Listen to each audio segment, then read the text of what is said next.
നിലമ്പൂരിൽ തന്നെ LDF സ്ഥാനാർത്ഥിയാക്കുന്നതിൽ സന്തോഷമെന്ന് മുൻ ഫുട്ബോൾ താരവും സ്പോർട്സ് കൗൺസിൽ അധ്യക്ഷനുമായ യു ഷറഫ് അലി 24നോട്. പാർട്ടി ആവശ്യപ്പെട്ടെന്നും മത്സരിക്കാൻ താൻ തയ്യാറെന്നും യു ഷറഫ് അലി പ്രതികരിച്ചു. കായിക മേഖലയ്ക്കുള്ള അംഗീകാരമാണിത്.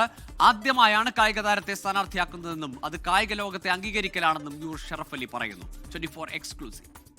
എന്നോട് സംസാരിച്ചു, എന്നോട് സമ്മതം ചോദിച്ചു, ഞാൻ സമ്മതം കൊടുത്തു. ഇനി ഔദ്യോഗികമായിട്ട് അറിയിക്കാനാണ് പറഞ്ഞിരിക്കുന്നത്. വലിയ സന്തോഷമുണ്ട്. കേരളത്തിൽ ആദ്യമായിട്ടാണ് ഒരു കായിക താരത്തെ ഒരു മുന്നണി അല്ലെങ്കിൽ ഒരു പാർട്ടി ഒരു തെരഞ്ഞെടുപ്പിലേക്ക് പരിഗണിക്കുന്നത് എന്നുള്ളതിൽ തന്നെ വലിയ സന്തോഷമുണ്ട്. അത് കായിക മേഖലക്ക് തരുന്നൊരു അംഗീകാരമായിട്ട് അതിലുപരി എനിക്ക് കിട്ടുന്നൊരു അംഗീകാരമായിട്ട് ഞാൻ കാണുന്നു. ദീപക് ധർമ്മണം കോഴിക്കോട് നിന്നായിരുന്നു വിശദാംശങ്ങളുമായി. ദീപക്, കേരളത്തിൽ ഇടതുമുന്നണി ഏറ്റവും കൂടുതൽ ഈ സ്വതന്ത്ര പരീക്ഷണങ്ങൾ അല്ലെങ്കിൽ പൊതുസമ്മതരെ നിർത്തി പരീക്ഷണങ്ങൾ നടത്തിയിട്ടുള്ള ജില്ല കൂടിയാണ് മലപ്പുറം. അവിടേക്ക് ഇതാ രാഷ്ട്രീയത്തിന് പുറത്തു നിന്ന് സ്പോർട്സ് മേഖലയിൽ നിന്ന് യു ഷറഫ് അലി വരുന്നു. മുമ്പും പല തെരഞ്ഞെടുപ്പുകളിലും അദ്ദേഹത്തിന്റെ പേര് ഉപതെരഞ്ഞെടുപ്പിലടക്കം നിലമ്പൂരിൽ കേട്ട പേരാണ്. ഇത്തവണ അത് ഉറപ്പിക്കുന്നു യു ഷറഫ് അലി തന്നെ. ചിഹ്നം അരിവാൾ ചുറ്റിക തന്നെയാകുമോ?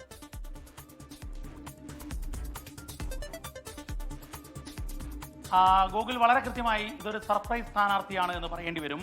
ഈ സ്വതന്ത്രരുടെ പരീക്ഷണം പൊതുവെ ഈ ഏറ്റവും കൂടുതൽ നടക്കാറുള്ളത് പാർലമെന്റ് തെരഞ്ഞെടുപ്പിലായാലും നിയമസഭാ തെരഞ്ഞെടുപ്പിലായാലും തദ്ദേശ തെരഞ്ഞെടുപ്പിലായാൽ പോലും ഇടതുമുന്നണിയും എല്ലാ മുന്നണികളും നടത്താറുണ്ട്. പക്ഷേ ഇടതുമുന്നണി മലപ്പുറത്താണ് ഇത് പയറ്റാറുള്ളത്. ഈ ഷറഫ് അലി സ്ഥാനാർത്ഥിയാകുമ്പോൾ ഈ വലിയ ഫുട്ബോൾ ആരാധകർ, വലിയ സ്പോർട്സ് ആരാധകർ അവരുടെ വോട്ട് ലക്ഷ്യം വെക്കുന്നു എന്നുള്ളത് തന്നെയാണ് പ്രധാനപ്പെട്ട കാര്യം. ഷറഫ് അലിയുമായി ഞാൻ സംസാരിച്ചപ്പോൾ അദ്ദേഹം പറഞ്ഞത് പാർട്ടി സ്ഥാനാർത്ഥിയാവാൻ ആവശ്യപ്പെട്ടു, ഞാൻ സമ്മതം അറിയിച്ചു, ഇനി ഔദ്യോഗിക പ്രഖ്യാപനം ഉണ്ടാകും, അതിനുശേഷം കൂടുതൽ പ്രതികരണം. പക്ഷേ ഒരു കാര്യം അദ്ദേഹം ആവർത്തി ചോദിച്ചപ്പോൾ പറഞ്ഞു, ഇത് കായിക മേഖലയ്ക്കുള്ള അംഗീകാരമാണ്, ഒരു കായിക താരം എന്നുള്ള നിലയിൽ എനിക്ക് ലഭിക്കുന്ന അംഗീകാരമാണ്. മറ്റൊരു രാഷ്ട്രീയം കൂടി അദ്ദേഹം പറഞ്ഞു വെക്കുമ്പോഴാണ് ഇതിലൊരു സീസൺഡ് രാഷ്ട്രീയക്കാരനായി ഒരു സ്ഥാനാർത്ഥിയായി പെട്ടെന്ന് തന്നെ ഷറഫ് അലി മാറുന്നു എന്നുള്ളത്.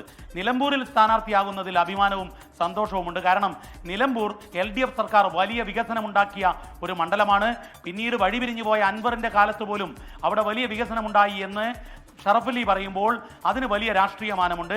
ഷറഫ് അലി ഒരു സ്ഥാനാർത്ഥിയായി അടിമുടി മാറിക്കഴിഞ്ഞു എന്ന് വേണം ഗൂഗിൾ നമുക്ക് വിലയിരുത്താൻ. ഈ സർപ്രൈസ് സ്ഥാനാർത്ഥിത്വം എങ്ങനെ മണ്ഡലത്തിൽ ഗുണം ചെയ്യും എന്നുള്ളത് പിന്നീട് കാണേണ്ടതാണ്.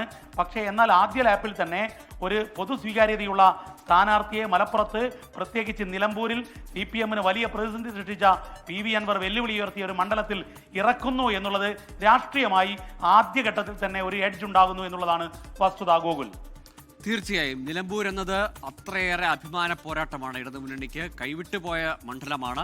ഉപതെരഞ്ഞെടുപ്പിൽ വലിയ മുന്നേറ്റം അല്ലെങ്കിൽ ആ മണ്ഡലം തിരിച്ചു പിടിക്കുന്ന നിലയിലേക്ക് ആര്യടൻ ഷൗക്കത്ത് പോയി. അവിടെ ഡിസിസീവായത് PV അൻവറിന്റെ സ്ഥാനാർത്ഥിത്വവും സാന്നിധ്യവുമായിരുന്നു. ഇത്തവണ നിയമസഭാ തെരഞ്ഞെടുപ്പിൽ അതെന്തായാലും ഉണ്ടാവില്ല.